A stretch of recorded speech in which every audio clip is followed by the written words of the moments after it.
अस्सलाम वालेकुम दोस्तों, कीअं आहियो तव्हां? उम्मीद आहे सभु ख़ैरियत सां हूंदा। मुंहिंजो नालो आहे मौज़म जमाली ऐं तव्हां ॾिसी रहिया आहियो MJ ऑफिशियल यूट्यूब चैनल। दोस्तों, सिंध जे मशहूरु अदाकार ज़ुल्फ़कार बुर्दी जो हिकु नओं सिंधी टेली फिल्म अची रहियो आहे।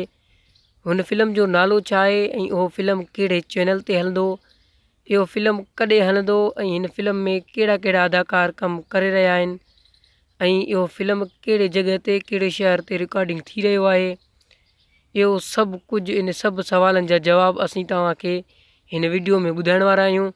उन करे वीडियो खे आख़िर ताईं ॾिसिजो। पसंदि अचे त लाइक करणु न विसारींदा। चैनल ते नवां आहियो चैनल खे सब्सक्राइब करे बेल आइकन जे बटन खे आल ते सेट करे छॾींदा। त दोस्तों, हलूं था पंहिंजे वीडियो जी तरफ़। दोस्तों, ज़ुल्फ़कार बुर्दी जो जेको नओं टेली फिल्म अची रहियो आहे, उन फिल्म जो नालो आहे सिंधी टेली फिल्म नादिर ख़ान। दोस्तों, इन फिल्म खे सिराड़ीअ जे भरिसां रिकॉर्डिंग कयो पियो वञे।